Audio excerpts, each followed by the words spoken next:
Welcome back, and now for the news in detail. Months after cancelling Afghan peace talks, US President Donald Trump says Washington is working on an agreement with the Taliban.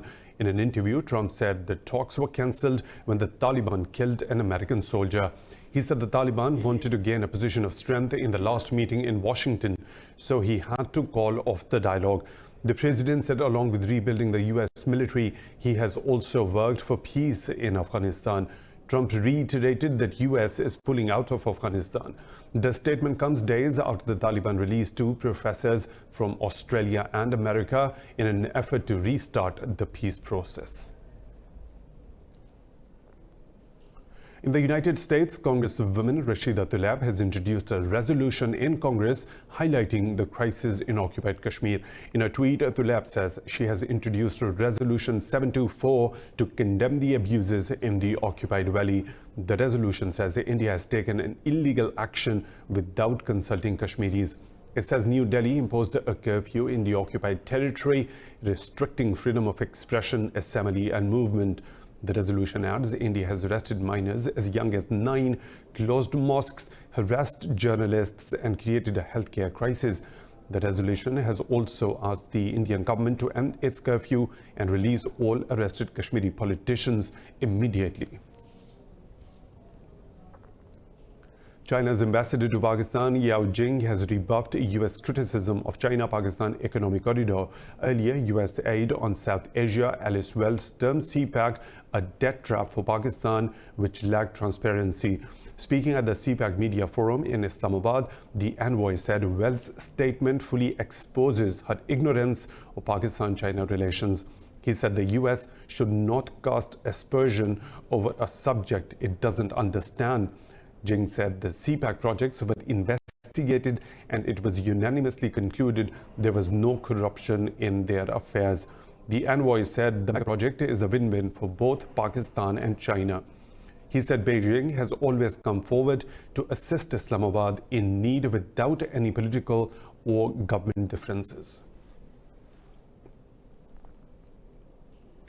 The US State Department has released records relating to President Donald Trump's administration dealing with Ukraine. The documents were released to the ethics watchdog American Oversight after a Freedom of Information request. American Oversight said the records mention contacts between Secretary of State Mike Pompeo and Trump's personal lawyer, Rudy Giuliani. Giuliani has been accused of trying to discredit former Ukraine ambassador Marie Yovanovitch while running US foreign policy on Ukraine. The US ties with Ukraine are at the center of an impeachment investigation against Trump. The president is accused of withholding aid to Ukraine to pressure the country into investigating his political rival, Joe Biden. In Syria, 10 people have been killed and 25 others wounded in a car bomb explosion in northern Tal Abyad town near the Turkish border. A war monitor says 2 children were among those killed. Turkey's defense ministry has blamed Kurd militants for the attack. It said Kurdish fighters should respect the ceasefire deal agreed between Turkey, Russia and the US. Meanwhile, Turkish airstrikes have killed 5 PKK militants in northern Iraq. The defense ministry said Turkey will continue to destroy weapon caches and shelters used by the terrorists. It said over 400 Kurdish militants have been killed in northern Iraq over the past 4 months.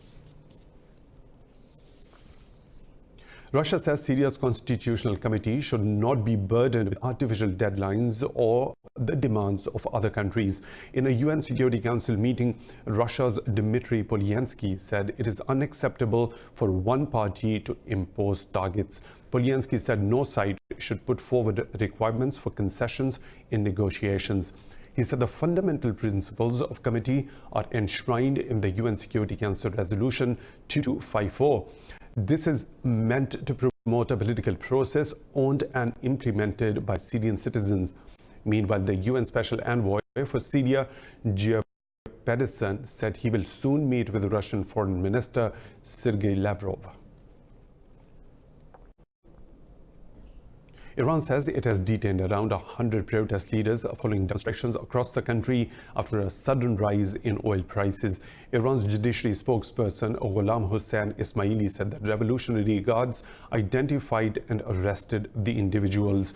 Talking in Tehran, the spokesperson said the unrest has ended and calm has been restored. He said it was achieved by separating rioters from common people and special efforts by the security forces. Last week, the Iranian government suddenly increased petroleum prices, provoking nationwide protests and demonstrations. A Palestinian man has succumbed to wounds sustained during the recent Israeli airstrikes on Gaza. Palestine's health ministry said 8 members of his family were killed when Israeli forces attacked his home last week. Israel killed over 36 Palestinians during the 3-day-long attack. In Algeria, tens of thousands of protesters have rallied in Algiers and other cities to push December's presidential election to be cancelled. The demonstrators in central Algiers chanted anti-army slogans as they marked the 40th week of nationwide movement. With 3 weeks to go before the vote for a new president, protests are becoming more frequent. The demonstrators want figures from the ruling class to step aside and end to corruption and for the military to leave politics. The protesters reject the planned election, saying it cannot be free or fair while the military and the ruling hierarchy retain power.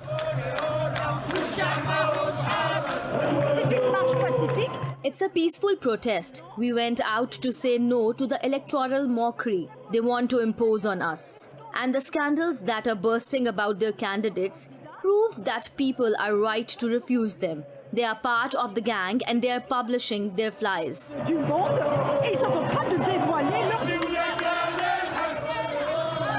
The 5 presidential candidates are all senior officials under former President Abdulaziz Bouteflika, who stepped down in April.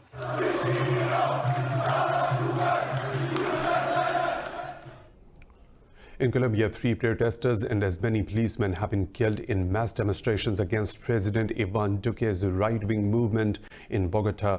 Defense Minister Carlos Holmes Trujillo said over 250 people, including security officials, were wounded in the clashes. City Secretary Jamie Asprilla said 3 policemen were killed in an attack on a police station.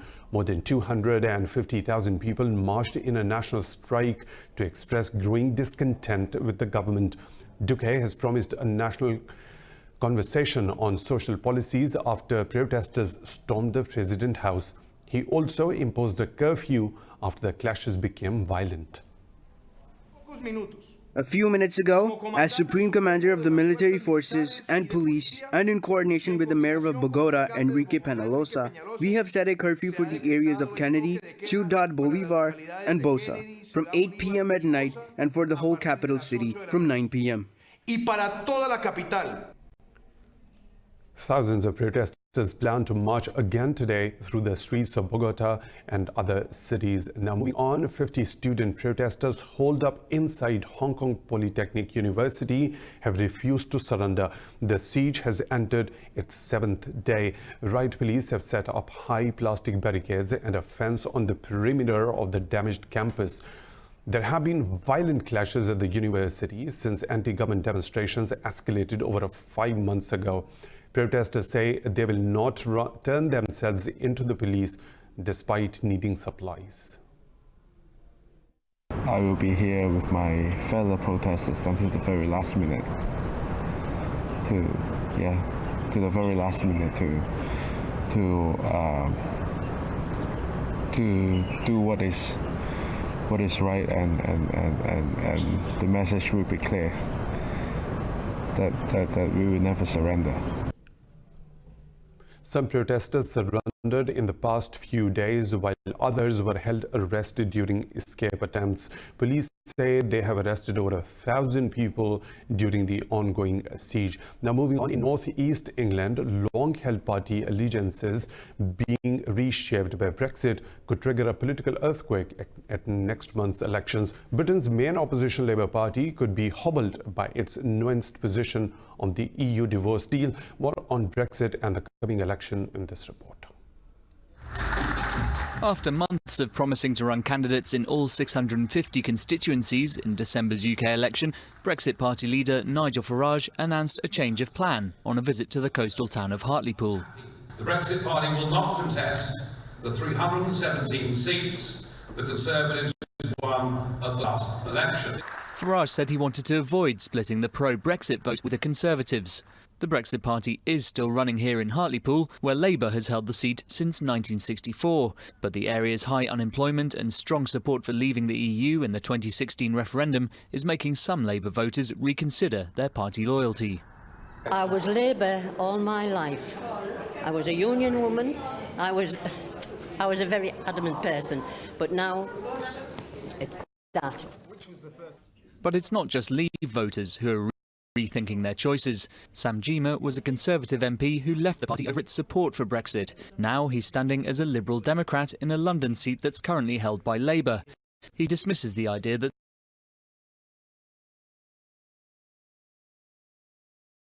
of an intelligence sharing deal's expiration with Tokyo. South Korea's Foreign Minister Kang Kwang-woo said Seoul and Tokyo will put discussions about their contentious wartime past back on the table. She warned that a recent thaw in relations have bought them a little but not much time. Kang also met U.S. Deputy Secretary of State John Sullivan on the meeting sidelines. She asked Washington to play a constructive role in resolving issues between South Korea and Japan. In Seoul, Singapore's Prime Minister Lee Hsien Loong has met South Korean President Moon Jae-in ahead of a commemorative ASEAN summit next week. President Moon asked Prime Minister Lee to keep playing a constructive role for lasting regional peace. Seoul pressed Singapore to continue its effort towards complete denuclearization of the Korean peninsula. Moon praised Singapore's efforts to hold the first North Korea-US summit in June last year. The two-day South Korea Association of Southeast Asian Nations commemorative summit will be held in Busan starting from tomorrow. Moon and Lee plan to attend the two-day Busan Group Summit to be joined by the leaders of 9 other ASEAN member states. Earlier, Pyongyang refused to attend the summit and accused Seoul of harming ties by involving the US in inter-Korean issues. 24 people have died in western Kenya amid landslides following heavy downpours across the country. The landslides affected the villages of Nyar Kulian and Perua. Officials say 12 bodies have been recovered so far, and the search for more is underway. 6 people of the same village have died after a passenger van plunged into a river in Pakistan's northern region of Lower Dir. Officials said all bodies and vehicle have been pulled out of the river. They said the accident happened when the driver lost control of the vehicle at an area of Ghulam due to overspeeding. The authorities have said the bodies have been sent to their native region of Bada. A Muslim man who interrupted an anti-Islam rally in Norway is being hailed as a Muslim hero on social media. The man, recognized as Elias, jumped into a barricade circle to stop a Quran from being desecrated.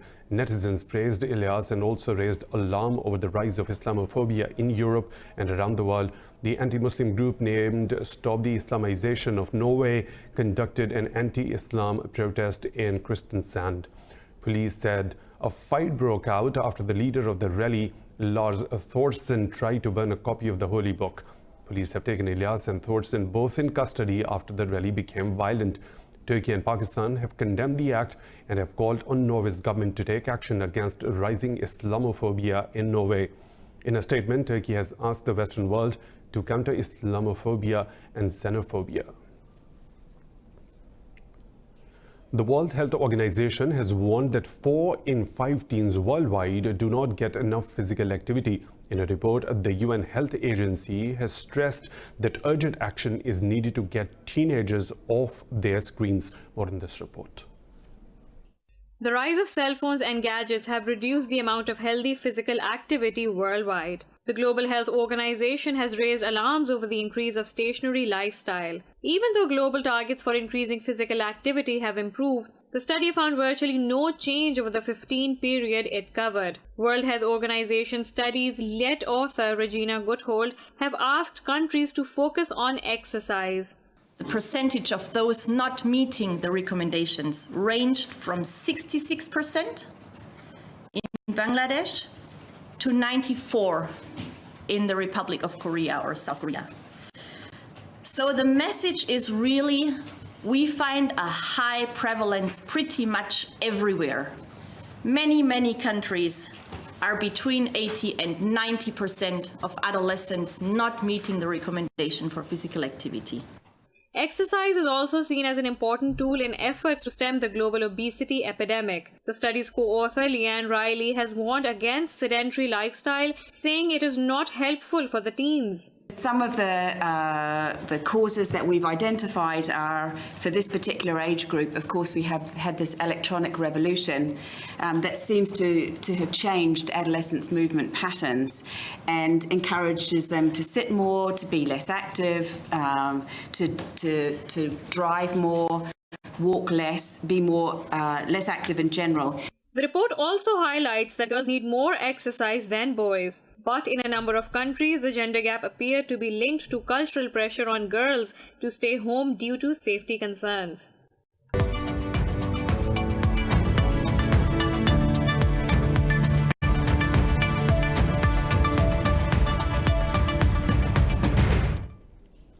Tech giant Amazon has filed a lawsuit against the U.S. government over awarding a Pentagon cloud computing contract to rival Microsoft. Amazon said it filed a legal complaint with the U.S. federal court seeking to challenge the decision. The complaint is sealed, but the company said earlier this month that there was unmistakable bias on the government's part.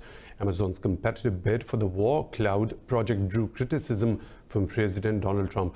The Pentagon awarded the $10 billion contract to Microsoft in late October.